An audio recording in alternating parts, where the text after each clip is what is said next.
제일 무서울까? 어디서부터 인생은 출발할까? 축복이고 재앙이고 보이지 않는 세계에서부터 모든 진행되는 거예요. 그래서 보이는 세계에서 좋아하지 않는 삶 가운데 일이 뻥뻥뻥 터지는 것은 보이지 않는 세계에서 모든 것이 이제 돼서 밀려 들어와서 결과예요. 그래서 오늘 제목을 눈에 안 보이는 대적. 눈에 보이는 대적은 무서운 것이 아무것도 없습니다. 진짜 무서운 것은 눈에 보이지 않는 대적이 무서운 것이에요. 그렇죠? 그래서 제목을 베드로전서 5장 8절 9절의 중심으로 눈에 안 보이는 대적. 자, 우리가 사는 이 땅에는 눈에 보이지 않는 전쟁입니다. 대포도 총소리도 들리지 않지만 우리의 생각과 감정, 우리의 가정과 삶 속에서 끊임없이 공격하는 영적 전쟁, 이게 제일 무섭죠. 진짜 영적인 전쟁에서 승리한다면 세상에 무서울 건 아무것도 없어요. 마귀는 영적 존재이므로 눈에 보이지 않지만 그는 분명히 존재한다. 마귀는 사람의 생각, 행동 혹은 동물을 통하여 나타나며 하나님을 반역하고 사람을 대적한다. 여러분, 사탄 마귀는 사람을 통해서만 일하지 않아요. 여러분들 집에서 키우는 동물을 통해서도 일을 합니다. 그러니까 이렇게 하면 좋을 것 같아요. 혹시나 여러분들 가정에 동물을 키운다 하면 안수해 주세요. 기도해 주세요. 여러분, 그래 해야 돼요. 그래 해야 돼요. 그런데 우리 집에서 키운 동물들을 기도해 준 사람들이 없어요. 기도해 주세요 꼭 하면, 그렇죠? 축복 기도도 해주고 어둠의 것들이 역사하지 못하도록. 그러므로 우리는 마귀의 실체를 밝히 알고 영적 전쟁을 우리는 치러야 합니다. 예수님께서도 귀신을 쫓아내셨고 또한 사도들도 귀신과 싸웠고 초대교회도 영적 전쟁을 치렀던 것처럼 우리도 마찬가지입니다. 자, 오늘 본문의 말씀 배경이 어떤 내용이냐? 베드로전서는 초대교회 성도들이 극심한 고난과 박해 속에서 흔들리지 않도록 쓰여진 바로 편지입니다. 특히 로마 제국 아래서 그리스도인들은 경제적인 불이익, 사회적인 배척, 신앙 때문에 억울한 비난, 때로는 목숨의 위협까지도 견뎌야 했습니다. 이런 상황에서 베드로는 성도들에게 다음 사실을 강조하고 또 강조하는 것이 무엇이냐? 영적 전쟁의 실체성을 바로 베드로가 폭로를 하는 거죠. 자, 성도들이 당하는 고난 뒤에는 단순히 사람이나 환경이 아니라 보이지 않는 영적 대적 마귀 공격이 있다는 것이에요.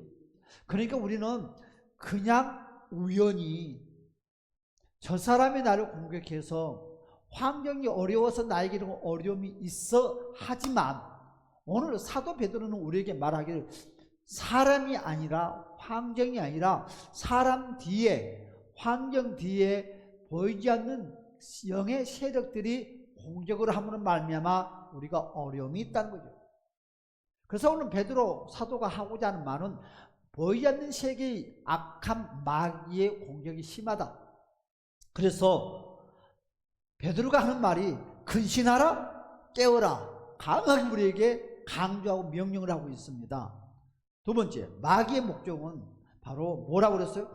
삼킬 자를 찾는다. 삼킬 자를.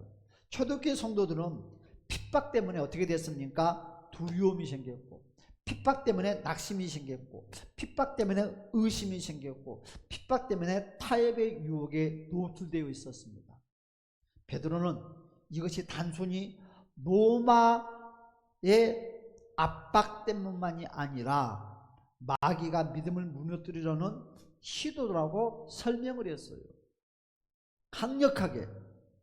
그래서 세 번째로 모든 성도가 같은 고난을 당하고 있다고 했어요. 자, 세상에 있는 너희 형제들도 동일한 고난을 당한다고 말은 초대교회 전체가 바로 공동의 영적 전쟁, 공동의 믿음, 시련을 겪고 있다는 뜻을 말하고 있습니다. 그래서 즉 고난을 나만의 문제가 아니라 바로 교회 전체가 함께 싸우는 영적 전쟁이라는 거죠. 그러므로 믿음을 굳건히 하여서 대적하라는 거예요. 베드로는 단 고난 속에서 성도가 해야 할 일들을 단 하나로 요약을 했으면 그게 뭐냐? 믿음을 굳건히 하고 마귀를 대적해라. 믿음이 없이는 공격할 수가 없다는 거죠. 이는 어떻게 싸우라? 두려워하지 말고 흔들리지 말고 예수 이름과 진리 안에서 굳건히 서라고 우리에게 말씀을 하고 있습니다. 자, 이제 본론 들어가겠습니다. 그렇습니다. 마귀가 사용하는 도구들이 있어요. 마귀가 사용하는 도구. 마귀는 절대로 정면으로 나타나지 않는다. 항상 악한 마귀는 감춰요. 그리고 위장해요. 속여요. 유혹하여서 접근합니다. 자, 그럼 어떻게 그러면 마귀가 어떻게 사용하는 도구가 뭐냐? 첫 번째, 말을 사용하는 거예요. 말. 그래서 우리가 참 말을 잘해야 돼요. 창세기 3장의 마귀는 말로 하와를 유혹했어요. 그럴듯하게.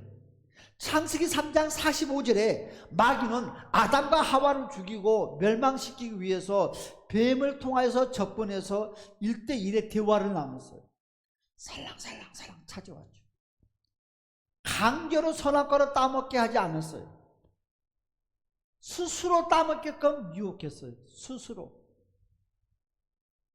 여러분, 강제의 말로 유혹해서 하와가 스스로 손을 내밀어서 선악과를 따먹게 만들었다는 것입니다. 그렇습니다. 에덴 동산에서 마귀는 아담과 하와에게 강제로 죄를 짓게 하지 않았습니다. 죄는요, 사탄의 유혹은 있지만 내가 결단해서 내가 선택해서 하는 거예요. 결과는. 그러면 내가 유혹이 있지만 안 할 수도 있다. 여러분, 사탄 마귀는 칼을 들고 협박하지 않습니다. 그는요, 말로 우리를 속입니다. 어떤 사람? 어떻게? 가까이 있는 사람들을 통해서 그럴듯하게. 여러분, 뱀을 통해 하나님이 정말 그렇게 말했느냐? 정녕 죽지 아니하리라. 강조한 말 한마디로 하와의 마음이 열렸어요. 어떻게? 죄의 통로로 열렸어요. 그리고 하와의 마음이 흔들렸습니다. 결국 선악과를 덥석 따먹고 말았다. 사랑하는 여러분, 지금도 그 마귀는 말을 통해서 우리에게 찾아옵니다. 말을 가지고. 처음에는 그럴듯하게 논리적으로 점점점 말이 변형되고 바로 관역에서 벗어나는 것처럼 원하는 목적처럼 휘어지게 만들어요. 꼭 기억하세요. 하와에게 역사했던 사탄, 하와에게 공격했던 말, 그 말이 지금도 내 주변에서 역사한다. 사람의 말, 우리의 생각, 바로 세상의 흐름 속에서 하나님의 말씀을 흔드는 소리가 들립니다. 두 번째, 마귀가 사용하는 도구 중에 마태복음 4장 1절과 11절의 말씀을 보니까 마귀는 세상의 것들로 시험하는 거예요. 세상의 것들 가지고 시험해요. 예수님조차도 여러분 사탄 마귀 시험을 받았습니다. 광야에서 예수님을 시험하실 때에 마귀는 여러분 세 가지를 가지고 찾아왔어요. 첫째는 안목의 정욕, 두 번째 육신의 정욕, 세 번째 이생의 자랑. 이 세 가지 속으로 다 들어가요.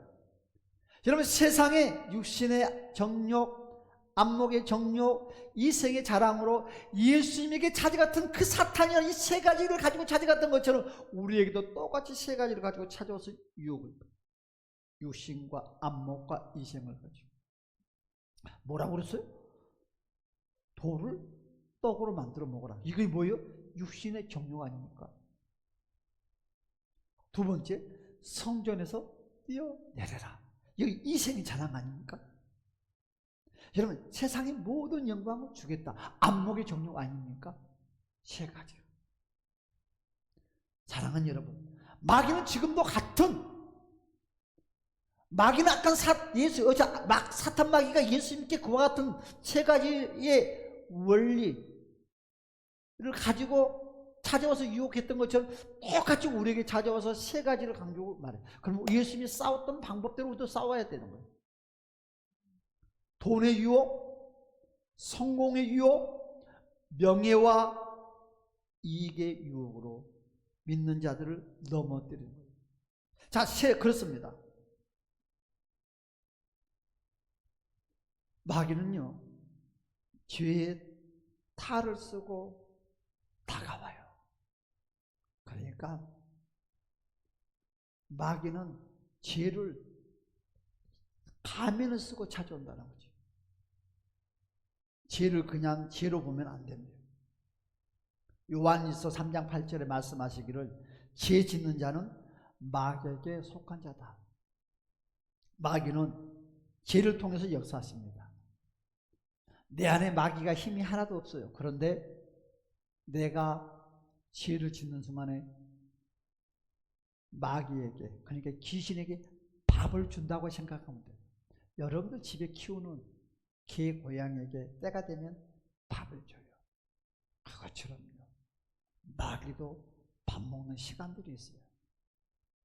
그 시간에는 내가 혈기라는 밥을 주고, 나는 오늘은 인스턴트 식품 좀 외식 좀 했으면 좋겠어. 그래서 한 번도 지어보지 않는 죄를 한번 지어보면 어떻게 했니? 여러분, 외식도 먹기를 원합니다. 여러분들에게 찾아가서 마귀가 여러분을 통해서 예식을 밖에서 뷔페 가서 맛있는 것을 먹고 싶다고 유혹하면 제공해 주지 마세요. 그러니까 한 번도 짓지 않는 죄들을 덥석치는 것은 예식시켜주는 거예요. 외식. 불고기집에 데리고 갔다. 특별한 오늘은 무슨 날이니까 무슨 음식 먹자. 마귀도 특별한 음식을 먹을 때가 많이 있어요. 자주 먹는 음식은 이제 재미가 없대. 식증이 난대. 이제 혈기 밥도 이제 좀 지겨워. 이제는 다른 밥을 좀 먹고 싶다. 마귀도 간사하게 다른 밥을 요구해요. 그러면 우리는 뭘 가지고 죄라는 밥을 만들어서 줘요. 그렇게 하지 맙시다. 오늘 말씀을 생각하세요. 이러면 귀신 새끼가 오늘 특별한 밥을 먹기를 원한다. 주지 마세요. 굶어 죽으라고. 예수 이름으로 굶어 죽으라고. 여러분, 귀신에게 밥 주지 맙시다. 응? 밥 안 주면 귀신 새끼 굶어 죽어요. 밥 안 주면 굶어 죽어 떠나요. 밥을 주니까 안 가. 왜? 여러분, 요즘에는 밖에서 개와 고양, 들고양이, 들개들이 많다고 그래요. 그런데 들고양이, 들개들은요, 모이는 장수만 모이는데 떼거지로 모여요. 왜? 누군가 거기다 먹을 것을 늘 놔두니까 이것들이 요물도 아니고 때 밥 먹는 시간을 알아가지고 그 시간이 되면 밖에서 똥 싸고 놀다가도 그 시간 되면 와서 밥 먹으러 와. 그런데 한 마리가 아니라 떼거지로 모여서 봤더니 정말 밥이 있는 거예요. 똑같아요. 귀신도 먹는 시간들을 여러분들이 만들어 놓는다는 거지. 그 시간이 되면 우리는 죄라는 것을 가지고 밥을 먹이니까 어때요? 이제 밥 그만 줍시다. 그래서 마귀는 죄를 통해서 건강해진다. 역사한다. 죄는 단순히 실수나 약점이 아닙니다. 실수나 약점이라고 말하면 안 돼요. 죄 뒤에는 항상 마귀가 숨어 있다. 자, 그렇습니다. 아담의 죄 뒤에는 항상 뱀이 있었습니다. 여러분, 가인의 살인 뒤에는 악한 자가 있었습니다. 여러분, 유다의 배신 뒤에는 사탄이가 있었습니다. 죄를 가볍게 보면 안 됩니다. 죄는 언제나 마귀의 통로입니다. 그렇습니다. 창세기 4장에 마귀는 부정적인 감정을 사용한다. 뭘 사용한다? 감정을 사용하는 거예요. 감정이 상하게 만들고 감정이 모나게 만들고 그렇군 역사를 하는 거예요. 그래서 많은 사람들이 회개할 때 감정을 안 건드려요. 감정, 생각 속에, 감정 속에. 사탄은 제일 크게 작용하는 것이 두 가지 요소. 생각 속에, 감정 속에. 우리가 두 가지만 잘 붙잡고 나가면 절대로 사탄에게 안 나와. 뭐예요? 생각을, 감정을. 생각과 감정 양 날개만 잘 여러분들이 관리를 하면 절대 사단에게 안 넘어가는 거예요. 근데 우리는 생각은 회개를 많이 하는데 뭘 안 해요? 감정은 보호를 안 해요. 그냥 감정이 노출되어 있는 거지. 감정 놓고 회개하는 사람 있습니까? 감정이 망가져요. 감정이 불이치가 망가져요. 그러니까 마음 놓고 마음 있는 것을 품어내게 되는 거죠. 사랑하는 여러분, 그렇습니다. 창세기 4장에 마귀는 부정적인 감정을 사용한다. 가인이 왜 아벨을 죽였습니까? 질투 때문에 그랬잖아요. 질투 때문에. 질투하는 감정 때문에. 아니면 화 때문입니까? 질투 때문입니까? 아닙니다. 여러분 다시 말합니다. 가인이 왜 아벨을 죽였어요? 질투 때문입니까? 아니면 화 때문입니까? 아닙니다. 성경에는 뭐라고 말을 했어요? 요한서 3장 12절에 가인이 악한 자에게 속하였으므로 그랬어요. 그러니까 마귀가 내 감정을 가지고서 흔드는 거죠. 감정 뒤에는 누가 있다? 마귀가 있다. 자, 생각 뒤에는 마귀가 있다. 그러니까 이리 말합시다. 나쁜 생각 뒤에는 항상 마귀가 있다. 나쁜 감정 속에는 항상 마귀가 있다. 그래서 사탄이는 두 개를 가지고 우리를 조종을 해요. 생각이라는 것을 가지고 조종을 하고요. 우리의 감정이라는 것을 가지고 조종을 해요. 꼭 기억하세요. 내 생각이 무너지면, 내 감정이 무너지면 안 돼. 아, 오늘 나 기분 나쁘니까. 아니야. 기분 나쁘게 만드는 작용 제공자가 마귀다. 그래서 우리는 그때 밥을 주지 맙시다. 아, 기분 나쁘니까 오늘 표현하지. 그때 입을 꽉 다무세요. 왜? 그 시간은 누구에게 밥 주는 시간이요? 마귀에게 밥 주는 시간이라고 생각하시기 바랍니다. 할렐루야. 이해간가요? 그래요. 질투라는 감정 뒤에는 악한 자가 역사하는 거예요. 악한 자가 있어요. 가인의 시기하고 질투하는 감정을 이용해서 아벨을 죽게 하듯이 부정적인 마음에서 생겨나는 이 세상의 불의와 미움과 살인의 배후에는 항상 악한 마귀가 있다. 그래서 우리는 나쁜 생각, 나쁜 감정은 그냥 저 사람이 미워서 기분이 나빠서가 아니라 그 배후 뒤에는 누가 있는가? 주님이 있는가? 사탄이가 있는가? 항상 우리는 그 배후 뒤에 누가 있는가를 점검합시다. 할렐루야. 여러분, 조종하는 이가 있어요. 보이지 않는 세계에서. 부정적인 마음에서 생겨나는 바로 이 세상의 불의와 미움과 살인의 배후에는 악한 마귀가 있다고 말을 했습니다. 지금도 마귀는 상처라는 것을 가지고, 분노라는 것을 가지고, 질투라는 것을 가지고, 미움이라는 것을 가지고, 억울함이라는 것을 가지고, 열등감을 가지고 등등등등등등, 여러분 그 감정을 이용해서 사람과 사람을 갈라놓게 하고 가정을 깨뜨리고 교회를 무너뜨리고 모든 것을 망가뜨려요.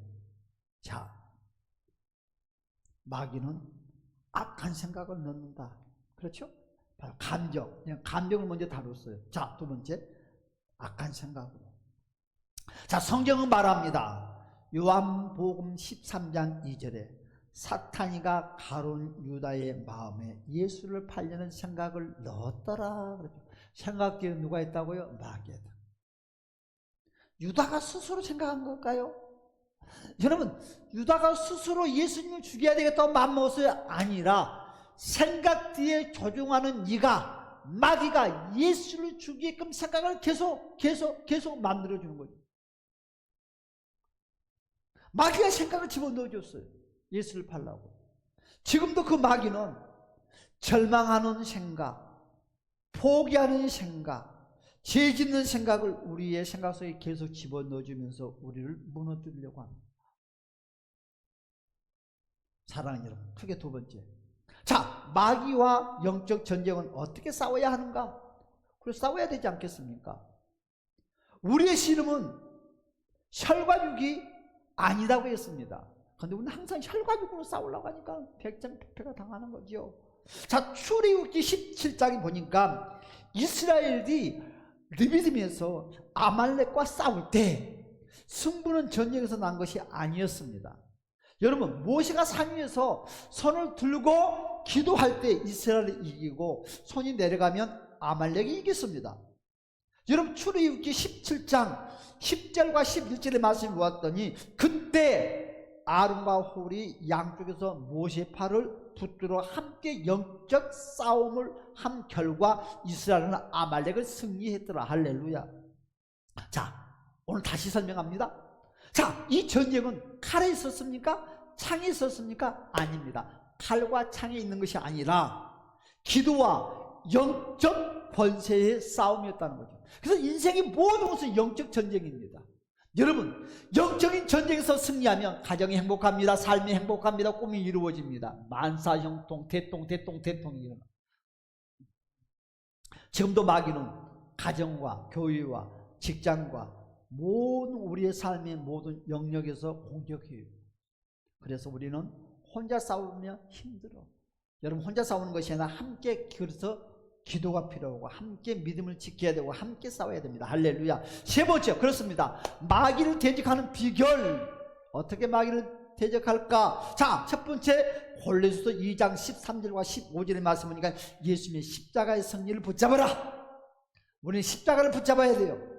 예수님이 십자가를 승리를 했던 것처럼 십자가를 통해 승리합시다. 예수님께서 십자가에서 죄를 사하시고 율법의 저주를 폐하시고 음부에서 마귀의 무장을 해제하시고 부활하셨습니다.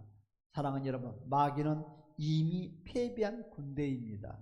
예수의 이름 앞에 무릎을 꿇었습니다. 예수님의 승리는 영원한 것이며 예수님을 믿는 모든 자에게는 바로 예수님의 승리를 누릴 수 있다. 할렐루야. 그러므로 우리는 이긴 싸움을 싸우는 거예요. 할렐루야. 그래서 낙담하지 말라는 거. 두 번째, 베드로전서 5장 8절에 항상 깨어 있어라. 여러분, 욥기서 2장 7절과 고린도후서 4장 4절에 마귀는 우리로 하여금 영적 육적 환경으로 우리를 시험에 들고 타락하게 하지만 하나님을 기억하시기 바랍니다. 그래서 우리는 항상 근신하게 깨 있어야 합니다. 할렐루야. 기도 없는 순간이 가장 위험한 순간이에요. 기도가 무너진 순간이 가장 위험한 순간이에요. 기도가 있어야지 예배가 살아나는 거예요. 기도가 있어야지 하나님의 관계가 살아나요. 기도가 무너지면 예배도 무너지고 이것도 무너지고 다 무너져요. 세 번째, 예수 이름으로 단호하게 대적하자. 항상 예수 이름으로, 예수 이름으로, 예수 이름으로, 예수 이름으로. 기도를 못해도 괜찮아요. 따라서 합시다. 예수 이름으로. 예수 이름만 다 집어요. 예수 이름으로. 여러분, 어둠이 약한 자들은 기도도 많이 해도 괜찮아. 뭐만 하지 말라고 예수 이름만 쓰지 말라는 거죠. 여러분, 마가복음 9장 28절과 29절의 말씀이 보니까 예수님 이와 같이 말씀하셨어요. 기도 외에는 이런 유형이 나갈 수 없다. 그래서 기도 외에는 역사가 안 나타난대. 예수 이름은 권세입니다. 말씀은 승리의 검입니다. 성령 충만은 마귀를 묶는 능력입니다. 여러분, 초대교회는 마가복음 16장 17절에 예수의 이름으로 귀신을 쫓았고요. 여러분, 요한계시록 12장 11절에 어디를 가든지 어둠이 떠나갔다고 했습니다. 오늘 또 마귀는 기도하는 성도, 말씀을 붙드는 성도, 성령 충만한 성도를 감히 이길 수 없다. 제일 무서워한다. 자, 결론 내리겠습니다. 여러분, 예수님은 우리에게 누가복음 10장 19절에 귀신을 제압하는 권세를 주셨다. 자, 우리 주변에 많은 문제들, 이상한 갈등, 갑작스러운 절망, 반복적인 죄, 무너지는 가정, 흔들리는 믿음 등등등등, 이 모든 배후에는 보이지 않는 마귀의 전략이 있다. 그러나 두려워하지 마세요. 예수님은 이미 이기셨습니다. 그 승리가 바로 우리의 승리입니다. 그러므로 오늘 우리 모두가 예수 이름으로 승리하고 예수의 부활을 품으시고 말씀과 기도로 마귀를 단호하게 대적하시기를 주님 이름으로 축복합니다. 그리고 우리는 외칩시다. 따라서 예수 이름으로 명령한다. 마귀야 떠나가라. 여러분 따라서 예수 이름으로 명령한다. 내 몸에 더러운 병은 떠나가라. 여러분 물질도 환경도 항상 예수 이름으로 여러분 한번 선포하시는 주님을 축복합니다. 그럴 때 여러분이 회복이 될 것이고 기적이 일어날 것이고 홍해바다가 갈라듯이 모든 역사들이 일어날 것입니다. 우리의 삶과 교회에 하나님 나라가 임재하게 될 줄 예수 그리스도 이름으로 간절히 축복합니다. 할렐루야. 우리는 승리했습니다. 우리는 승리했습니다. 한두간도 예수 이름으로 승리하시는 주님 이름으로 축복합니다. 하늘에 계신 우리 아버지여 이름이 거룩히 여김을 받으시오며 나라에 임하옵시며 뜻이 하늘에서 이루어진 것 같이 땅에서도 이루어지이다. 오늘날 우리에게 일용할 양식을 주옵시고 우리가 우리에게 죄진 자를 사해 준 것 같이 우리 죄를 사하여 주옵시고 우리를 시험에 들게 하지 마옵시고 다만 악에서 구하옵소서. 너에게 나라와 권세와 영광이 아버지께 영원히 있사옵나이다. 아멘. 할렐루야.